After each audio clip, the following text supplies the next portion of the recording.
àlàyé bolo dà nínú òjò máa ń rọ̀. ọmọ ìyá mi jẹ́ ń gbé ẹ débẹ̀ sórí òjò rọ̀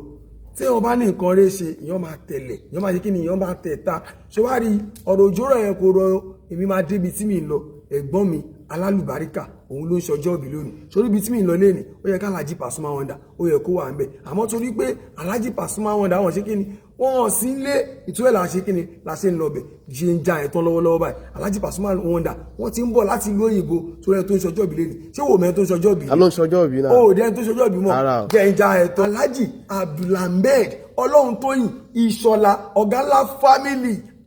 wo ọmọ ìyá mi sórí lónìí ìní gangan ló ń pè ní àyájọ́ ọjọ́ òbí alálùbáríkà wo máyẹ̀ kí n tù ẹ̀ sórí èlé tó wọ̀ yìí lọ ṣéǹjì kẹ́kà ètè lọ́wọ́ torí pé àwọn èèyàn pàtàkì àwọn èèyàn níláńlá àwọn olólùfẹ́ Alhaji Pasuma Wonder àwọn ló ń celebrate àwọn Oganla Family wọ́n ti yapa wọ́n ti post àwọn èèyàn ti kí ló ń ṣe ẹ́ wo tètè ṣe kí ni bó orí tẹ̀lẹ̀ mi orí bí ṣe múra ni jẹ́ wá já ẹ̀tọ́ ṣọlọ́ wọn tó ní kí n kí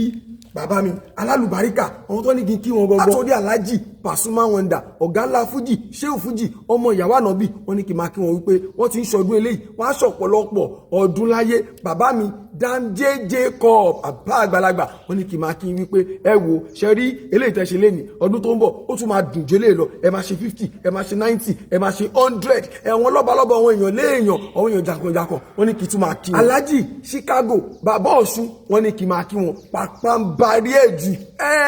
máa ní ìjà Oganla Fuji bàbá àgbàlagbà Alhaji Wálé tíṣà ó ní kí n máa kí n pé bàbá ọdún tó ń bọ̀ màálù kọ̀ọ̀kan lẹ́nìbọ̀dì máa ṣe kí ni a máa fà lọ báyìí happy birthday to you tó bá wọn ẹgbẹ́ bọ́dì èmi ti ń lọ nìyẹn. wàá dúró débi kájọ lọ náà. mo ti dúró àṣẹ.